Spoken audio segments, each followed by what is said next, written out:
Hai, Assalamualaikum warahmatullahi wabarakatuh. Saya Nurul Izzah Anwar dan hari ini saya nak bentangkan sebagai salah seorang anggota PAC, Jawatan Kuasa Kira-Kira Wang Negara. Okey, kita dah keluarkan laporan. Begitu lama laporan ni, rasa beberapa tahun sudah. Dan pada 10 pagi, kita bentangkan tentang Literal Combatanship LCS. Beberapa kesimpulan yang penting kerana projek ini, ya. Projek diberikan oleh kerajaan kepada syarikat BNS secara rundingan terus. Dan kerajaan dah bayar setakat ini RM6.083 bilion untuk projek, tapi tak ada pun satu pun kapal LCS yang disiapkan, sedangkan menurut jadual setakat Ogos 2022 patutnya 5 buah kapal LCS dah siap. Tak sampai. Kedua, pandangan TLDM Tentera Laut Diraja Malaysia sebagai end user tak diendahkan oleh Kementerian Pertahanan ketika itu dan juga syarikat BNS. Pada asal, kapal jenis Sigma dipilih dalam pilihan TLDM, dipersetujui oleh Menteri Pertahanan. Kemudian berubah last minute kepada mereka bentuk kapal jenis Go-Wind pada 11 Julai 2011 atas cadangan syarikat BNS yang dibawa oleh Menteri Pertahanan pada 8 Julai 2011. Apa kata Panglima Tentera Laut pada ketika itu, Tan Sri Abdul Aziz? Something is gravely wrong. Okey, yang terakhir saya ambil rumusan, ya. Terma kontrak lemah tak memihak kepada kerajaan. Always think about your contracts. Pembayaran projek LCS berdasarkan kemajuan aktiviti atau pembekalan item, bukan berdasarkan kemajuan sebenar. Ya, ini luar biasa menyebabkan bayaran melebihi kemajuan sebenar. Ya. Ke depan kita mahu mengesyorkan, ya, PAC syorkan beberapa perkara, 7 semuanya. Kena baca lah tak lebih lanjut. Pertama, insiden perubahan pemilihan reka bentuk daripada Sigma ke Go-Wind harus dijadikan pengajaran kepada perolehan pada masa depan, dan perolehan peralatan kelengkapan pertahanan negara harus mengutamakan keperluan end user iaitu TLDM, dan bagi segala projek dan proses perolehan Kementerian Pertahanan harus selari dengan Kertas Putih Pertahanan 2020 hingga 2030.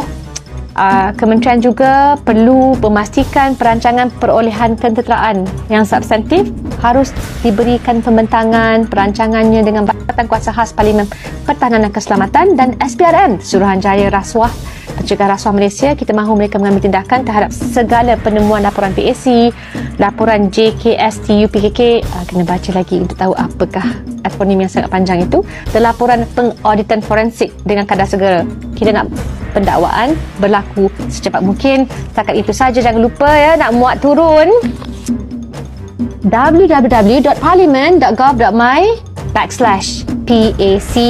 Signing off, saya Nurul Izzah Anwar, ahli parlimen dan juga anggota PAC. Ada tanda tangan dia, ada minik. Dia boleh tipu bahawa kata dia tak terlibat. Tak ada integriti. Itu pokoknya. Jadi kalau benda macam perolehan sampai sebelum hari ini, Zahid Hamidi yang merupakan mantan Menteri Pertahanan ketika projek ini dianugerahkan, dia boleh kata dia tak terlibat dalam proses perolehan dia. Tetapi hari ini dia kantoi. Lepas laporan daripada Jawatan Kuasa Perolehan dan Urus Takbir yang dipengerusikan oleh Tan Sri Abrin Buang, dinyak klasifikasikan, maka laporan itu terbuka, dan apabila terbukanya laporan itu, bukti pertama ialah beliau minikkan surat daripada kontraktor itu untuk dilaksanakan oleh pihak Kementerian Pertahanan. Ada tanda tangan dia, ada miniknya. Dia boleh tipu bahawa kata dia tak terlibat. Kantor ya, hari ini black and white kat situ. Jadi kalau benda macam ini pun nak tipu, apa nilai dia? Apa modal integriti yang dia masih ada? Bila nak selamatkan yang di bawah, itu saya alasan. Yang rompakan awal komisen salah urus, salah guna itu tak dimau dibahaskan. Cuma kesal dah puluh tahun dah soal Kementerian Pertahanan. Jadi bila saya cadangkan fasa ke-6 itu dibatalkan dan sebelumnya ditangguhkan, itu diperlekeh oleh Menteri Pertahanan. Dia lupa kerana ini bila menteri tak buat kerja persiapan dan membaca dan malas, ini jadinya. Baca apa jawapan Menteri Pertahanan pada 3 Ogos 2020, Datuk Seri Ismail Sabri. Apa kata dia? Pertama, beri syarikat lain menyelamatkan projek ini, LCS. Kedua, kata dia,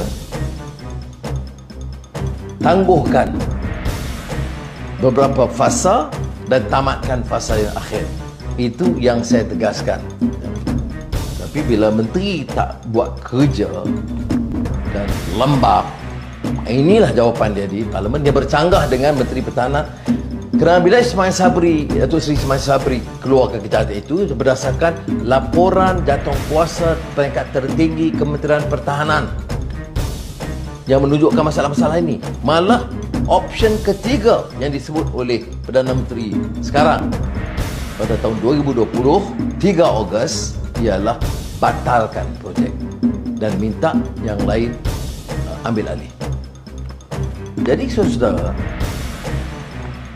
kita dah berlarutan ini masalah. Dan itu pun kerana pada tahun sebelumnya 2019 Sri Amrin Buang, Ketua Audit Negara, menyatakan dalam laporan tentang permasalahan-permasalahan tersebut.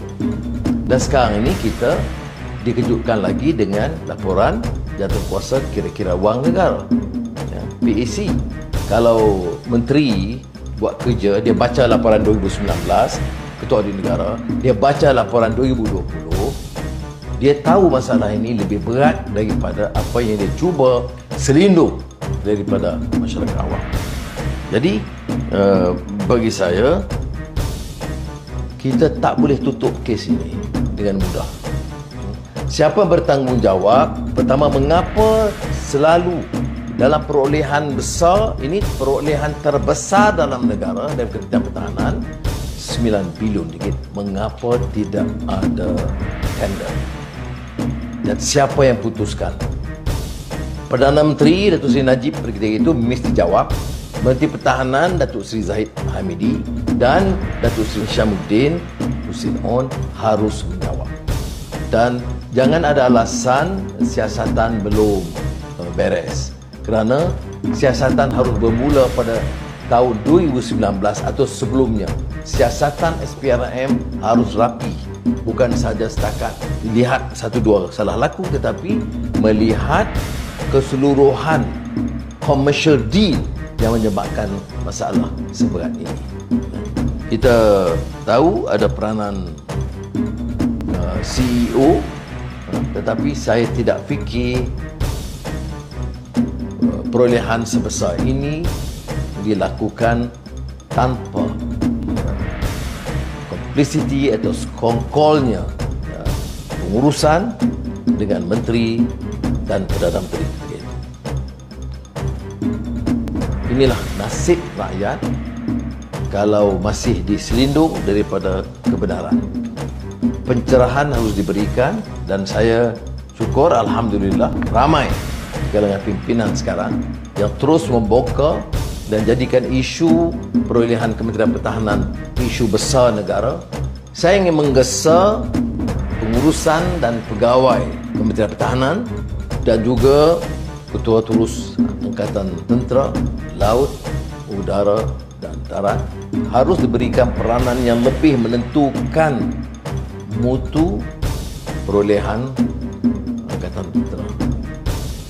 Dan kenyataan Tan Sri Dr. Aziz Jaafar, Tentera Laut Diraja Malaysia, kami lalukan, yang membuktikan bahawa ada concern dari kalangan pimpinan tentera tentang permasalahan yang berlaku, tetapi diketepikan oleh Menteri Perdana Menteri kerana bagi mereka habuan diri rasuah itu lebih besar daripada kepentingan pertahanan negara.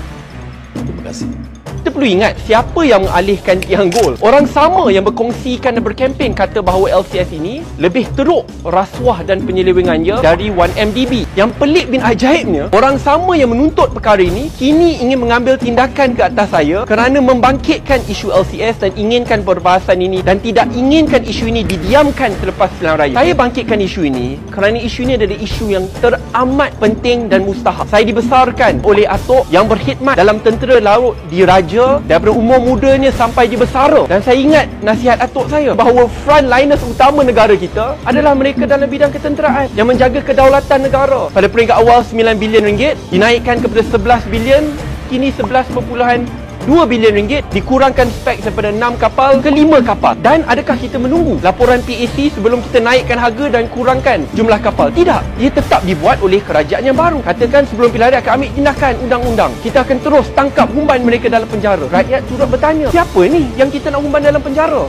Saya faham juga mereka katakan kalau berani bangkitkanlah sekali isu Pandora Papers. Alhamdulillah, kini kalian telah pun menguasai kerajaan. Bangkitkanlah. Kalau dibangkitkan, saya turut akan bersama bahas isu Pandora Papers, bahas isu LCS, bahas isu laporan ketua audit, bahas semua biar rakyat tahu. Kita jangan takut.